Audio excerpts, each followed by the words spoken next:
Hello world, this is Piero and this video is my submission to Delicode NIMate tutorial contest. I show you how to plug in OSC messages created by NIMate to the SuperCollider, an environment and programming language for real-time audio synthesis and algorithmic composition.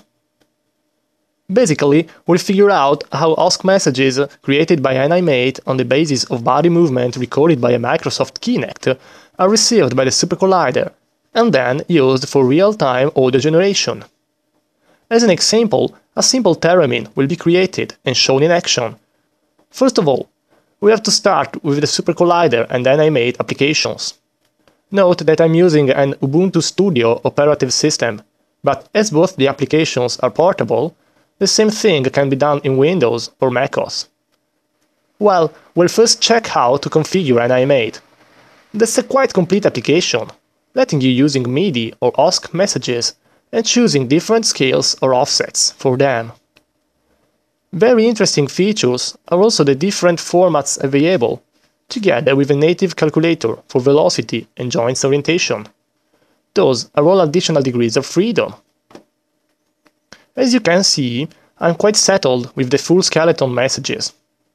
Those are in OSC format, which is native for the other application we'll be using, SuperCollider. Plus, they'll send the 3 coordinates of each joint in a single message. That will ease signal routing, as we'll see later.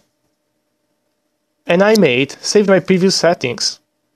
I've left only the left hand and right hand messages to be sent, while I've wiped out the others, in order to have only the ones that I need. For what concerns the settings, I keep the real-world mode, which directly translates distances in meters. Then decided to keep fixed the head joint. Although the head OSC message won't be sent anyway, this will allow to change some controls of our synthetizer, moving the head, as it will be a reference for the other signals. Note that using saved settings, NIMate won't produce messages that are automatically scaled to a standard range, say 0 to 1. They will furthermore depend on users' own body sizes. We could use the inbuilt offset feature and scale in NIMate, but we'll have some more freedom taking care of that in SuperCollider. Now just set the IP and port and center the Kinect to the scene. Then activate the skeleton OSC, so that messages will be sent when a new user will be recognized. It is now time to start the SuperCollider. So first of all, we have to start the SuperCollider server. That's conveniently done with s.boot. That will both give a name to the server, s, and start it. By default, it uses the internal server. Now, we have to instruct SuperCollider to receive OSC messages from NIMate. To do that, we will use 2 buses, one for each joint, named B for the right hand and C for the left hand.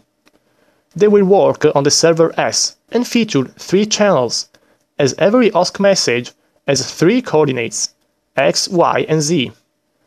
Let's see the OSC string here. That's a function triggered every time an OSC message with a specified format is received. First of all, we define a new one, give it a name, and then define a function. The name here stands for right hand XYZ, and is preceded by a backslash for syntax reasons. Then a comma separates the function that is delimited by curled parentheses. Between the pipes we see the arguments, that are just the names of the different fields of an OSC message. We will use just the MSG thing, but I guess it's safer to just copy and paste this. The postln command will just display the MSG field in the post window for introspection and data analysis. It can well be commented after the bug. The b.setnSynchronous command here is the very core of the function that is dumping the messages in the bus. As SuperCollider language is object-based, that shows up as a method for the bus B. The argument is an array of the 3 values extracted from the OSC signal by NIMate. The 1 index is for x-axis, 2 for y, and 3 for z. Note that at index 0, a string with the path of the OSC signal is contained. I have added some math in order to map the messages closer to the interval from 0 to 1. The values were decided heuristically after analysis of incoming messages. We can now close the function's curled parentheses and give the last parameters.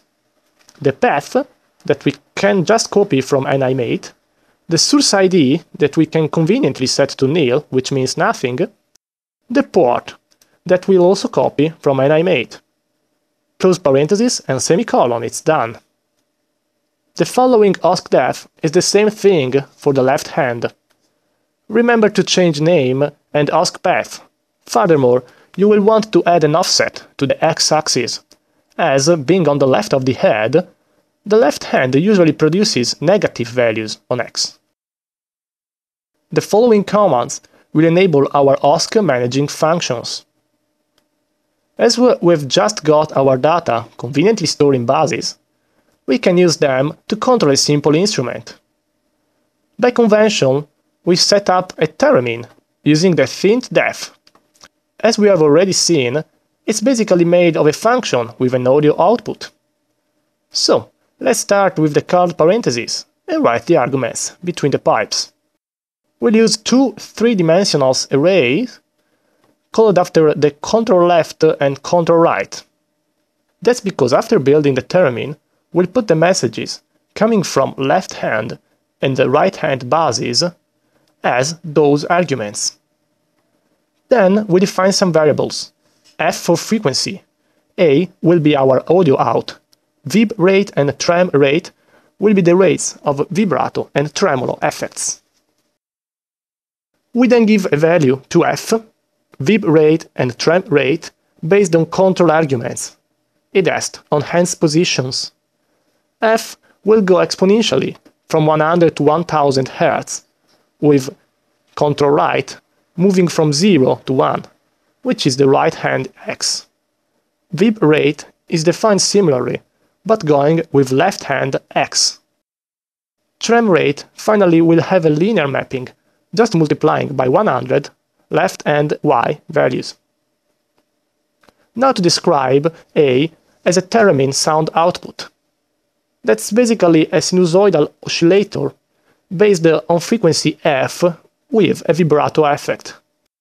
This 0 is the initial phase. Then the volume comes, where we find the right hand y value. We finally had a tremolo effect, multiplying for another sinusoidal oscillator, giving an envelope.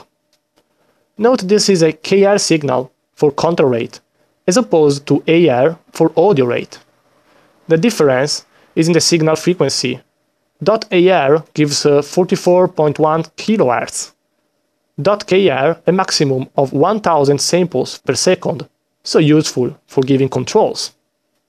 The out.AR will just give in output, using audio rate, signal A on buses 0 and 1, that are the speakers.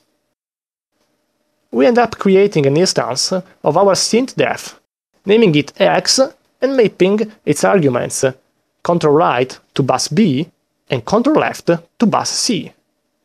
Note that both the arguments and buses are three components arrays, but the SuperCollider often treats arrays as standard inputs.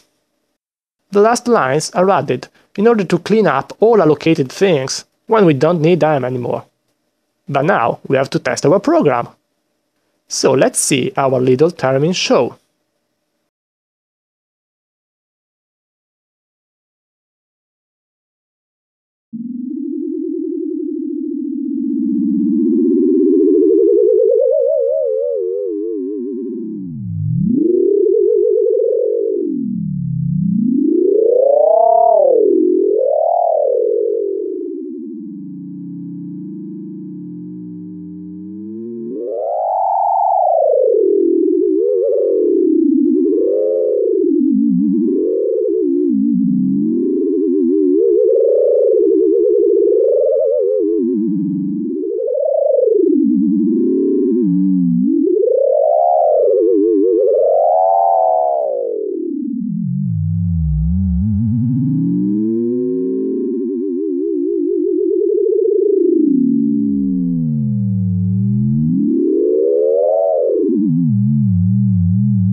And this is all. Thank you for your attention.